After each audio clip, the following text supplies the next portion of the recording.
नमस्कार, आप देख रहे हैं स्वराज करियर और मैं हूं आपके साथ कविता पांडे। स्वराज करियर में आज बात करेंगे 12वीं बोर्ड परीक्षा के बाद सही करियर ऑप्शन चुनना आसान नहीं होता। कई स्टूडेंट्स सोसाइटी, अभिभावकों या दोस्तों के दबाव में आकर उनकी पसंद के कोर्स में एडमिशन तो ले लेते हैं, लेकिन फिर उसकी पढ़ाई में उनका मन नहीं लगता। अब MBBS, BTech, BCom जैसे ट्रेडिशनल कोर्स के अलावा भी कई करियर ऑप्शन हैं जिनमें 12वीं के बाद एडमिशन लिया जा सकता है। आप अपनी स्ट्रीम और रुचि के हिसाब से इनकी पढ़ाई कर सकते हैं। किसी भी कोर्स में एडमिशन लेने से पहले उसके सिलेबस, स्टडी मटेरियल और जॉब ऑप्शन की जानकारी जरूर जुटा लें। इस तरह के तमाम तरह के सवाल आज हम जानने का प्रयास करेंगे।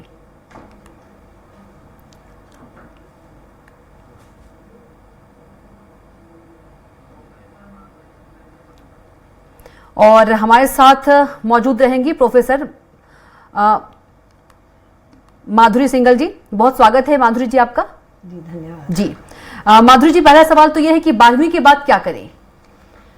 देखिए, 12वीं के बाद जब हमारा करियर चुनने का समय आता है तो आज बहुत सारे विकल्प मौजूद हैं, जबकि पुराने समय में हम केवल परंपरागत कोर्स पर ही जाते थे। जी।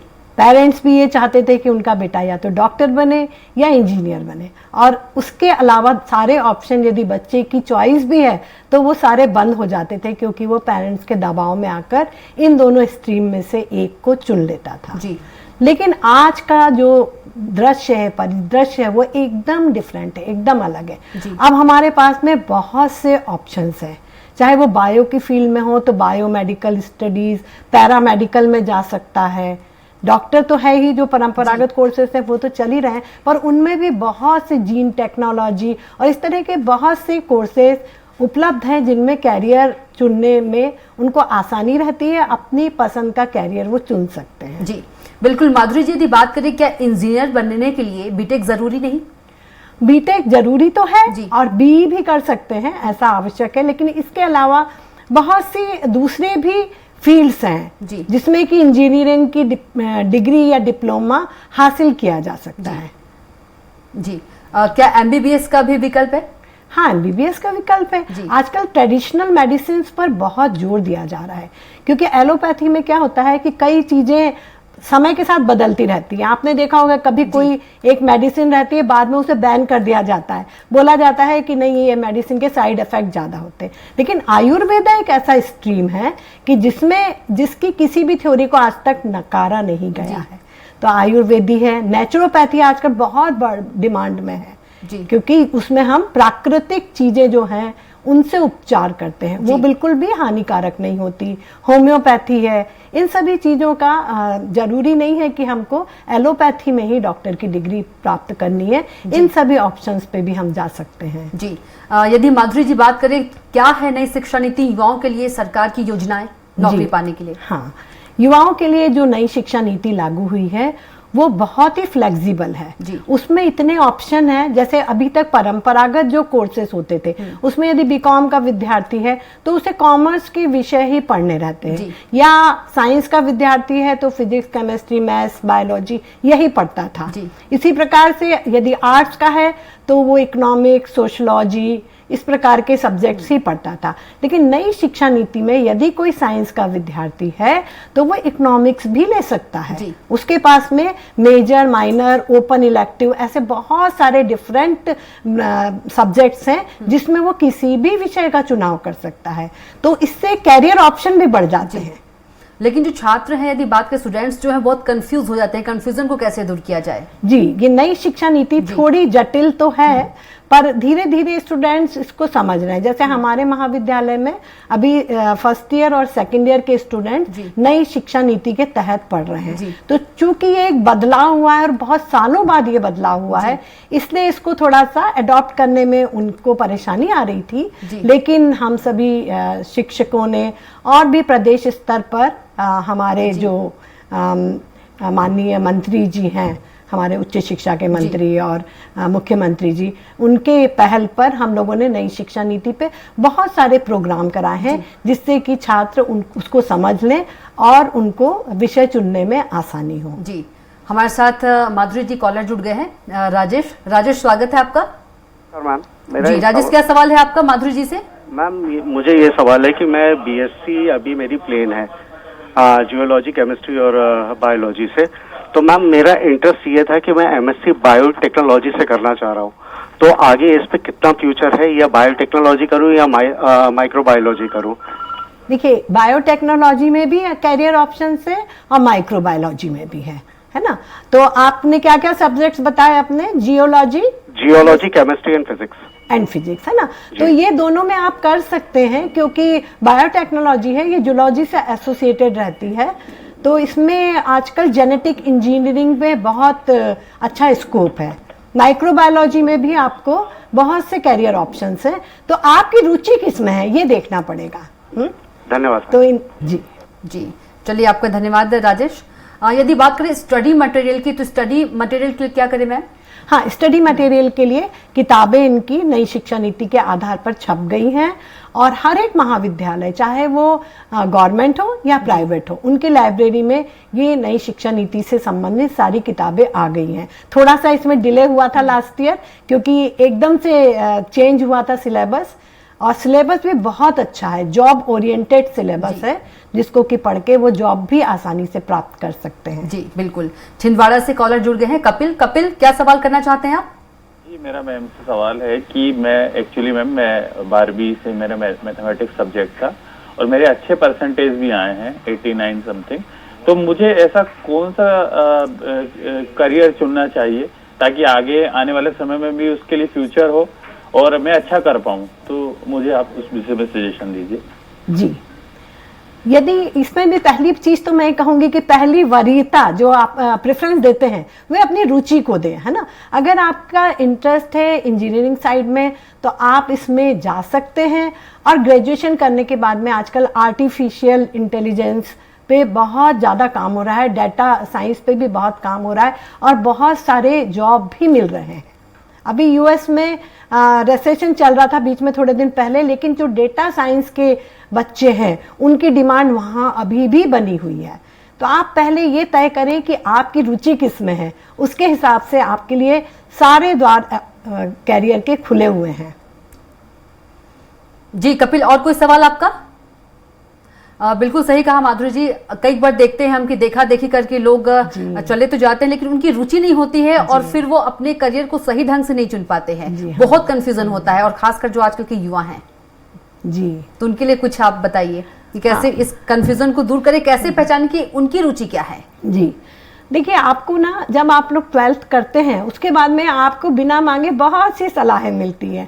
पेरेंट्स तो देते ही हैं, दोस्त देते हैं, दोस्तों के जो बड़े भाई बहन हैं जो कि उस प्रक्रिया से गुजर चुके हैं, 12th पास कर चुके हैं, वो भी आपको बहुत सलाह देंगे। इवन जो मिलने जुलने वाले हैं पड़ोसी, अरे तू बेटा ये क्यों कर रहा है, ये कर ले, इस तरीके की चीजें बोलते हैं। लेकिन आपको क्या है, सुनना सबका है लेकिन करना अपने मन का है। तो आप जिसमें रुचि रखते हैं उस पेरेंट्स से बात करें कि पापा आप चाहते हैं कि मैं डॉक्टर बनूं, लेकिन मुझे तो डॉक्टरी पढ़ने में बिल्कुल रुचि नहीं है ना। तो जो मुझे रुचि है क्या आप मुझे करने देंगे? अब चूंकि पेरेंट्स भी पहले से ज़्यादा जागरूक हो गए हैं, तो वो भी चाहते हैं कि हमारा बच्चा जिसमें इंटरेस्टेड है वही कोर्स वो चुने, ताकि वो उसे सफलतापूर्वक पूर्ण कर सके। लेकिन माधुरी जी, कई बार ऐसा होता है कि जो पेरेंट्स है वो अपनी रुचि थोप देते हैं बच्चों पर। बच्चे को बनना है इंजीनियर, लेकिन जो पेरेंट्स है वो चाहते हैं कि बच्चा जो है डॉक्टर बने, क्योंकि उनके फ्रेंड के जो बच्चे हैं वो भी डॉक्टरी कर रहे हैं। जी बिल्कुल ठीक कह रही हैं आप। ऐसा होता है, और ये लेकिन अब नहीं, अब थोड़ा कम होता है। ये हमारे जमाने में बहुत होता था। जैसे मुझे बनना था साहित्यकार, लेकिन मेरे फादर ने कहा नहीं तुम केमिस्ट्री की प्रोफेसर बनो, तो मुझे बनना पड़ा।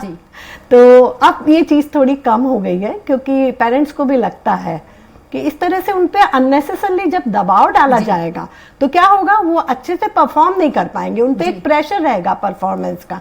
और यदि स्टूडेंट की रुचि का सब्जेक्ट वो लेंगे तो उसमें वो ज्यादा सफलता प्राप्त करेंगे और मन लगाकर पढ़ेंगे। जी बिल्कुल। एक और कॉलर हमारे साथ जुड़ गए हैं विदिशा से, लोकेश भार्गव। लोकेश, क्या सवाल है आपका?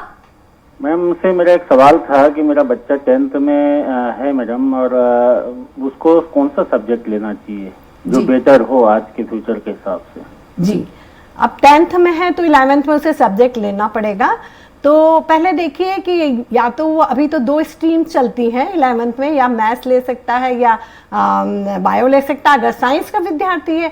अब यदि आर्ट्स का विद्यार्थी है या कॉमर्स का है तो उसको ये चुनना पड़ेगा कि क्या सब्जेक्ट वो लेना चाहता है, किसमें उसकी रुचि है और 10th में परसेंट किसमें ज़्यादा है। नेचुरली जिसमें रुचि ज़्यादा रहती है जनरली उसी में अपने अंक ज़्यादा आते हैं, है ना। तो ये सारी बिंदुओं को और उससे आप चर्चा कीजिए, आराम से बैठाकर प्यार से बातचीत कीजिए और उसकी रुचि जानने का प्रयास करिए। सामाजिक दबाव में बिल्कुल मत आइए कि यदि कोई कहता है कि नहीं नहीं इसे डॉक्टरी ही पढ़ना है, तो ऐसा नहीं है, है ना। बहुत सारे ऑप्शंस हैं अभी, आजकल तो बीए ऑनर्स के बच्चे भी बहुत अच्छा परफॉर्म कर रहे हैं, ऐसा नहीं है कि साइंस ही लेना जरूरी है। बिल्कुल, जिस तरह से लोकेश जी ने बोला कि मेरा बच्चा जो है 10th के बाद क्या ले, कई बार मैम जो बच्चे हैं वही नहीं समझ पाते कि उनकी रुचि किस में है। हाँ, बिल्कुल सही कह रही है, बच्चा खुद ही कंफ्यूज है, वो खुद डिसाइड नहीं कर पा रहा है। तो इसमें मैं कहूंगी कि उसको शुरू से आप ऐसा माहौल दीजिए कि उसमें जो डिसीजन मेकिंग पावर है वो आए। उसके लिए घर का माहौल एकदम स्वस्थ होना बहुत जरूरी है, और पेरेंट्स को उसके दोस्त की तरह, एक अभिभावक की तरह तो है ही पेरेंट्स, लेकिन उसको दोस्त की तरह से अगर आप उससे बात करेंगे तो खुलकर अपने मन की बात बता पाएगा। बिल्कुल, भोपाल के बरखेड़ी से अबरार जुड़ गए हैं। अबरार, क्या कुछ सवाल है आपका? जी मैम, मेरा मैम से सवाल है कि मैं एमबीए किस फील्ड में, किस उसमें करूं? एमबीए करना चाहते हैं आप? एमपी में एमबीए में किस उसमें ज्यादा स्कोप है? एमबीए का स्कोप देखिए हर ही फील्ड में है, क्योंकि इससे आपको एचआर की जॉब मिलती है। बहुत सारी मल्टीनेशनल कंपनियां हैं यहाँ पर जो कि जिसमें आपको ये पोस्ट मिल सकती है। तो एमबीए करना तो हमेशा ही फायदेमंद रहता है, लेकिन उससे पहले आपको ग्रेजुएशन की शिक्षा पूरी करनी पड़ेगी। जी बिल्कुल, धन्यवाद अबरार। और कोई सवाल आपका? जी, जिस तरह से मैम यदि बात करें बीए की, आर्ट्स की, आर्ट्स को लोग ज्यादा पसंद नहीं करते हैं कि अरे आर्ट्स करना है। कोई बच्चा कहता है कि आर्ट्स करूंगा मैं, तो फ्रेंड्स भी बोल देते हैं आर्ट्स, तो इसको कैसे मतलब जी ये सोच थोड़ी पुरानी हो गई है जी। क्योंकि पहले ऐसा माना जाता था कि जो बच्चा कहीं भी सफल नहीं हो पाया तो वो बीए कर लेगा, आर्ट्स ले लेगा, लेकिन अब ऐसा नहीं है ना। यदि आपने आर्ट्स के सब्जेक्ट लिए हैं और किसी बहुत अच्छी यूनिवर्सिटी से आप कर रहे हैं, जैसे मैं एग्जांपल देना चाहूंगी Delhi university, Delhi university arts की बहुत अच्छे टीचर हैं और वहां से निकल रहे बच्चे बहुत जाते हैं, है ना। तो ऐसे इसको हेय दृष्टि से कोई नहीं देखता, बल्कि अब इसकी बहुत ज्यादा डिमांड भी है। डीयू में एडमिशन नहीं मिलता है बीए ऑनर्स में। बिल्कुल। मैम यदि एमपी में बात करें, एमपी में कहाँ से किया जाए? एमपी में जितने भी शासकीय कॉलेजेस हैं वहां से आप कर सकते हैं। इसके अलावा अशासकीय कॉलेजेस हैं वहां से भी आप कर सकते हैं जी, है ना। यूनिवर्सिटी से आप कर सकते हैं जी। बिल्कुल, एक और कॉलर हमारे साथ इंदौर से जुड़ गए हैं, राहुल दीक्षित। राहुल दीक्षित, क्या सवाल है आपका? मैंने 12th पास की है अभी जी। तो इसके बाद एमबीए या पी? हाँ, आपने 12th अभी पास किया है इसी वर्ष। हाँ, तो एमबीए में जी एचआर या मार्केटिंग सब्जेक्ट में कौन सा बेस्ट? देखिए, मार्केटिंग जो है वो भी अपने आप में एक अच्छा लाइन है, लेकिन मार्केटिंग में आपको थोड़ा सा फील्ड वर्क ज़्यादा करना होता है ना। और एमबीए जब आप करेंगे तो आपको जॉब जो मिलेगा बढ़िया एसी कमरे में बैठ के आपको जॉब करना है। तो फिर मैं वही कहूँगी, बात घूम फिर कर वही आ जाती है कि पहले आपको अपने मन की सुनना पड़ेगी कि आपको किस प्रकार का जॉब चाहिए, किस प्रकार की लाइफ चाहिए इनफैक्ट। जी राहुल, और कोई सवाल आपका? तो बिल्कुल, पहले अपने मन की सुनना पड़ेगी। जो भी आपको कोर्स करना है तो पहले जो रुचि आप में है वो रुचि दिखाना पड़ेगा। किसी कहने पे आपको कोर्स में आप प्रवेश न लीजिए। सही कहा मैम? जी बिल्कुल, बिल्कुल सही कहा आपने। और कुछ हमारे दर्शकों के लिए आप बता सकते हैं? हाँ, मैं ये कहना चाहूंगी कि आजकल की जो जिंदगी है उसमें एक चीज हमारे साथ हमेशा रहती है और वो है स्ट्रेस। और स्टूडेंट्स के साथ तो स्ट्रेस जुड़ा रहता है, और ये स्ट्रेस जो होता है ना, ये हमारा परफॉर्मेंस कम करता है, ये हमारी काबिलियत कम करता है। तो इस स्ट्रेस को दूर भगाने के लिए हमें क्या करना चाहिए? हमें मेंटल वेलनेस पे ज्यादा ध्यान देना चाहिए, और हमें ध्यान या मेडिटेशन जरूर करना चाहिए, जिससे ये स्ट्रेस भाग जाता है और हम एग्जाम का मुकाबला बहुत अच्छी तरीके से कर सकते हैं। बिल्कुल, कई बार तो ऐसा होता है कि बच्चे जो हैं वो ऐसे कोर्स ले लेते हैं जिसकी जो पढ़ाई है नहीं कर पाते हैं और ज्यादा स्ट्रेस हो जाता है। जी जी जी, बिल्कुल सही कह रही हैं आप, क्योंकि ये स्ट्रेस जब आ गया ना तो हमें कई चीजों को करने से रोकता है।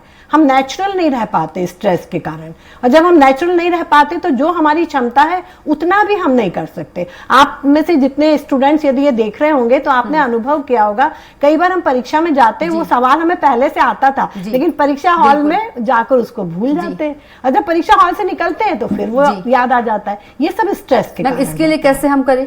इसके लिए योग, प्राणायाम और ध्यान, ये हर बच्चे को करना चाहिए। अभी मैं आपको एक और इंफॉर्मेशन बताना चाहूंगी कि यूजीसी जो है, विश्वविद्यालय अनुदान आयोग, वहां से एक लेटर आया है कि आपको टीचर्स के लिए आया है कि हर बच्चे को ध्यान कराना है। तो वो लेटर में हम लोग ध्यान, चूंकि मैं आर्ट ऑफ लिविंग से भी जुड़ी हुई हूँ तो मैं उनको ध्यान कराती हूँ, डिफरेंट कॉलेजेस में जाकर ध्यान कराती हूँ। ध्यान करने से स्ट्रेस दूर हो जाता है। यदि बात करें मैम, स्टडी का जो समय है वो क्या होना चाहिए? कई बार बच्चे कभी पढ़ लेते हैं, कुछ समय होना चाहिए या जब इच्छा हो तब पढ़ लिया जाए? देखिए, स्टडी के लिए ये हर एक छात्र पर अलग अलग तरह से निर्भर करता है। जैसे कई छात्र मॉर्निंग में उठ के पढ़ते हैं, कई लेट नाइट पढ़ते हैं, है ना। लेकिन मैं ये कहूंगी कि जब भी आप पढ़ें, आप 1 घंटे के बाद ब्रेक जरूर लें, लगातार 3-4 घंटे बैठकर ना पढ़े, है ना, और कुर्सी पर बैठकर पढ़े, जिससे कि आपका पोस्चर सही रहेगा। मैम, जो नई शिक्षा नीति आई है उससे स्टूडेंट्स को क्या नुकसान है, क्या फायदे हैं? नई शिक्षा नीति से किसी भी प्रकार का नुकसान तो नहीं अभी तक समझ में आ रहा है, फायदे ही हैं, क्योंकि इसमें छात्र की जो चुनने की क्षमता है वो बढ़ गई है। और छात्र यदि जैसे परंपरागत सब्जेक्ट भी ले रहा है वो, लेकिन वो कॉम्बिनेशन में कोई भी सब्जेक्ट ले सकता है, तो उससे क्या होता है, उसका इमेजिनेटिव पावर भी बढ़ता है। जैसे किसी को ड्राइंग एंड पेंटिंग ये सब्जेक्ट लेना है, कॉमर्स का है या साइंस का है तो ले नहीं पाता है क्योंकि आर्ट्स का विषय है, लेकिन अभी वो ले सकता है। तो मतलब ये जैसा ये वाला जो पैटर्न अभी लागू हुआ है, ये पैटर्न विदेशों में बहुत पहले से चल रहा है और वहां पर ये सफल भी हुआ है। तो हमारी सरकार ने जो मतलब सेंट्रल गवर्नमेंट ने पहल करके जो नई शिक्षा नीति बनाई है, उससे छात्र को बहुत फायदा है। जी बिल्कुल मैम, यदि बात करें इंजीनियरिंग की तो प्रेजेंट और फ्यूचर में कितना इसका स्कोप है? फ्यूचर में, प्रेजेंट में तो है ही, है ना, इंजीनियरिंग कॉलेजेस बहुत सारे हैं और बहुत सारे इंजीनियर्स को प्रोड्यूस कर रहे हैं, लेकिन फिर अब जॉब की दृष्टि से बात करें, जॉब की दृष्टि से, जॉब के नजरिए से, जी, तो इसके जो मतलब कोर सब्जेक्ट्स रहते हैं, जैसे अपना ये सिविल हुआ, इलेक्ट्रॉनिक्स हुआ और ये टेलीकम्युनिकेशन हुआ, इन सभी की डिमांड तो हमेशा ही रहती है, लेकिन अब इनकी सब ब्रांचेस भी खुल गई हैं। जैसे मैंने आपको डाटा साइंस का भी एग्जांपल दिया था, तो इनमें भी जा सकता है बच्चा अगर उसका इंटरेस्ट है तो उसके लिए कैरियर ऑप्शन केवल भारत में ही नहीं बल्कि विदेशों में भी है। जी, और यदि बात करें बीटेक, एमबीबीएस के अलावा भी अब और कई ऑप्शन आ गए हैं? हाँ, बहुत सारे ऑप्शंस आ गए हैं, है ना। हम लोग अब जरूरी नहीं है कि बच्चा डॉक्टर बने या इंजीनियर बने, है ना, या आर्किटेक्चर तो खैर पहले से ही था। इस प्रकार के बहुत से डिफरेंट कोर्सेज आ गए हैं। मैम, और कौन से? बायोमेडिकल एक ब्रांच आई है, बायोमेडिकल्स की आई है, उसमें आप कर सकते हैं। एक मैंने बताया था जेनेटिक इंजीनियरिंग है, वो आप कर सकते हैं। नैनो टेक्नोलॉजी है, नैनो टेक्नोलॉजी में आप कर सकते हैं, ठीक है। एक कंप्यूटेशनल केमिस्ट्री है, तो उसमें भी आप कर सकते हैं। उसमें आगे जाकर आपको जॉब मिलने में बहुत आसानी होती है। अब थोड़ा परंपरागत कोर्सेस में छात्रों का भी रुझान कम हो गया है, क्योंकि उसमें ऑप्शन तो मिलते हैं मतलब जॉब करने के, लेकिन बहुत ज्यादा ऑप्शंस अब नहीं मिलते। इन वाली चीजों में ये जो लेटेस्ट चीजें हैं जो मैंने बताई आप लोगों को, इसमें यदि आप इनरोल करते हैं या डिग्री प्राप्त करते हैं तो आपको जॉब भी आसानी से मिल जाता है। जी बिल्कुल मैम, यदि बात करें विदेश में जॉब के लिए कौन सी स्टडी करनी पड़ेगी? हाँ, विदेश में यदि आप जॉब करना चाहते हैं तो आपको पहले एग्जाम पास करना पड़ेगा। एक टॉफल करके एक एग्जाम होता है, वो पास करके जाना पड़ता है। और यदि आपने मान लीजिए यहाँ से आईआईटी से भी बीटेक किया है तो भी वहां जाकर आपको 1 साल का या 2 साल का एमएस करना पड़ता है विदेश में जाकर। विदेश में जाकर, हाँ, विदेश में जाकर आपको पढ़ना पड़ता है और फिर उसके बाद में वहां पर आपको आसानी से जॉब मिल जाता है। मैम, उसके लिए कैसे तैयारी की जाए? उसके लिए टॉफल की बहुत सारी बुक्स हैं, कई कोचिंग क्लासेस भी हैं जो कि ये इसके लिए तैयारी करवाती हैं। वैसे वो जो टॉफल रहता है वो छोटा सा एग्जाम रहता है, कोई बहुत ज्यादा कठिन नहीं रहता है। और सबसे बड़ी बात कि आजकल बैंक जो होते हैं वो आगे विदेश में पढ़ने के लिए आपको लोन भी देते हैं, क्योंकि विदेश में पढ़ना थोड़ा महंगा रहता है। लेकिन जब एक बार आप डिग्री प्राप्त कर लेते हैं तो वहां जब आपको जॉब मिलता है तो आप बहुत आसानी से उस लोन को उतार सकते हैं। जी बिल्कुल मैम, यदि बात करें करियर को लेकर आप दर्शकों को क्या जानकारी देना चाहेंगी? बस मैं यही कहना चाहूंगी कि आप अपने परिवार से बात करें। स्टूडेंट्स के लिए ये मैं मैसेज देना चाहूंगी, परिवार से बात करें और आपके मन में जो है वो बताएं उनको बेहिचक। जी। ऐसा नहीं हो कि आप किसी के दबाव में आए और गलत निर्णय ले लें, क्योंकि अगर आप अभी गलत निर्णय ले लेंगे तो उसके लिए आपको जिंदगी भर पछताना पड़ेगा। जी ठीक है मैम, आपका बहुत धन्यवाद। तो हमारे साथ जुड़ी थी प्रोफेसर माधुरी सिंघल जी।